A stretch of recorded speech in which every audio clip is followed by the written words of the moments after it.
In a nation known for its diversity and innovation, there's a hidden side that's not so nice. There are some people who commit the most heinous of crimes, like serial killers. These are the people who have done some of the worst crimes in American history, and their stories are both scary and fascinating. But why do they do it? What makes them want to hurt others over and over again?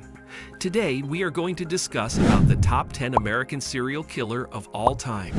We will try to understand these scary individuals by looking at their stories and trying to figure out what makes them to commit these kind of brutal crimes.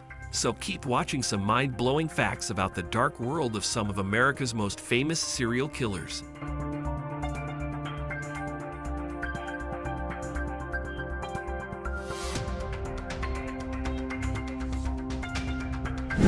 Number 10. Dennis Rader. Starting off our list is Dennis Rader, also known as the BTK killer, which stands for bind, torture, and kill. Rader was a family man and a church leader who lived a double life as a serial killer. Rader targeted mostly women and children, taunting law enforcement and the media with letters detailing his twisted fantasies. In 2005, after decades of eluding capture, he was finally apprehended when he made the mistake of sending a floppy disk to the police containing incriminating evidence. Rader's case highlighted the difficulty of apprehending elusive serial killers and the importance of advancements in forensic technology. He received multiple life sentences without the possibility of parole for his heinous crimes. Number 9. John Wayne Gacy. John Wayne Gacy, also known as the Killer Clown, was a respected businessman and community volunteer who harbored a sinister secret. Between 1972 and 1978, Gacy murdered at least 33 young men and boys in Chicago, Illinois. Disguised as Pogo the Clown at children's parties, he used his charm and charisma to lure his victims. Gacy's methodical approach involved luring his victims to his home, where he would then strangle them. The discovery of 29 bodies buried beneath his property shocked the nation. Gacy's case shed light on the dangers of trusting appearances and the importance of vigilance in protecting vulnerable individuals. He was executed by lethal injection in 1994, leaving a legacy of horror and caution in his wake. Number 8. Ted Bundy. Ted Bundy, one of the most notorious and charming serial killers in history, operated across multiple states during the 1970s. Bundy's seemingly normal appearance and intelligence masked his dark intentions as he targeted young women. His modus operandi involved feigning injuries or using his charm to gain the trust of his victims before abducting, assaulting, and ultimately killing them. Bundy's crimes were characterized by their brutality, often involving necrophilia and mutilation. Despite multiple escapes from custody, Bundy was eventually captured in Florida in 1978. His trial captivated the nation and shed light on the complexities of psychopathy and the need for improved law enforcement techniques. Bundy was executed in 1989, leaving behind a legacy of fear and fascination. Number 7. Jeffrey Dahmer. Jeffrey Dahmer, known as the Milwaukee Cannibal, shocked the world with his horrifying crimes. Between 1978 and 1991, he murdered 17 men and boys, mostly of African or Asian descent, in Milwaukee, Wisconsin. Dahmer lured his victims to his apartment, where he drugged, strangled, and dismembered them.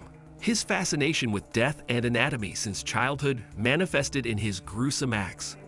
The discovery of human remains in his home horrified the nation. Dahmer's case shed light on the complexities of mental illness and the importance of early intervention. He was sentenced to life imprisonment but was killed by a fellow inmate in 1994. Number 6. Aileen Wuornos. Continuing our list is Aileen Wuornos, one of the most notorious female serial killers in American history. Wuornos had a troubled upbringing, experiencing abuse and homelessness from a young age. Between 1989 and 1990, she murdered 7 men in Florida, claiming that she acted in self-defense after they attempted to sexually assault her. However, evidence suggested that some of the killings were premeditated. Wuornos was known for her volatile temper and erratic behavior, which contributed to her capture in 1991. She was convicted and sentenced to death, and her case sparked intense debate over issues such as mental illness and the death penalty. Number 5. Richard Ramirez. Next on our list is Richard Ramirez, also known as the Night Stalker. Ramirez terrorized California during the mid-1980s with a series of brutal assaults and murders. His victims ranged in age, gender, and ethnicity, as Ramirez showed no pattern in his attacks.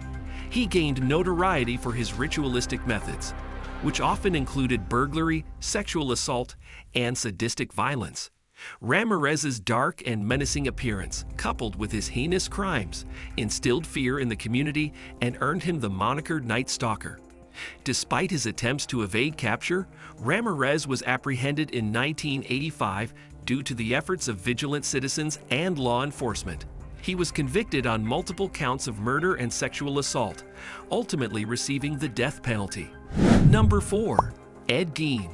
Moving down our list is Ed Gein, often referred to as the Butcher of Plainfield. Gein's gruesome crimes took place in rural Wisconsin during the 1950s. Despite only being officially linked to 2 murders, his macabre actions and the discovery of his grotesque souvenirs shocked the nation. Gein's obsession with his deceased mother, coupled with his fascination with human anatomy, led him to grave robbing and the creation of items made from human remains. His eerie behavior and the horrors found within his home, including furniture and clothing crafted from human skin, earned him a place in infamy. Gein's case served as inspiration for numerous horror films and novels, cementing his status as one of America's most notorious serial killers. Number 3. Gary Ridgway. Moving forward, we encounter Gary Ridgway, better known as the Green River Killer. Ridgeway operated in the Pacific Northwest during the 1980s and 1990s, targeting vulnerable young women, many of whom were involved in sex work. His methodical approach and ability to blend into society allowed him to evade capture for nearly 2 decades. Ridgway's chilling confession revealed a staggering body count, with him admitting to the murders of at least 71 women, although the actual number may be higher. Despite his attempts to conceal evidence, advances in forensic technology eventually led to his arrest in 2001. Ridgway's case highlighted the dangers faced by marginalized communities and spurred efforts to improve law enforcement practices in cases involving serial offenders.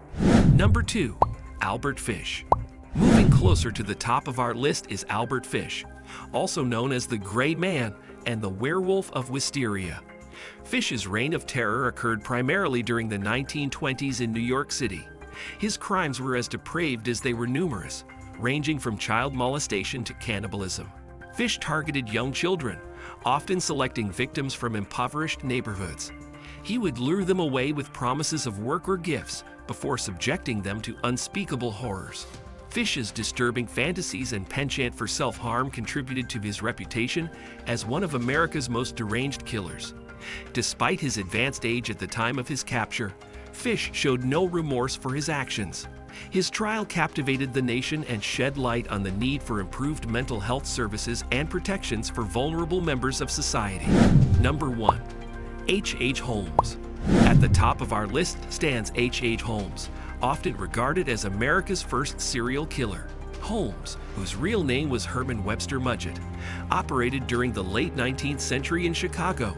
He constructed a hotel specifically designed to facilitate murder, complete with hidden passages, soundproof rooms, and a crematorium. Holmes preyed upon young women who came to the city seeking employment or companionship, luring them into his deadly lair. Estimates of his victims range from dozens to over 200, although the true number remains uncertain. Holmes' ability to manipulate and deceive those around him, coupled with his gruesome methods of disposal, earned him the title of the Devil in the White City. His case captivated the public and led to increased scrutiny of individuals in positions of trust.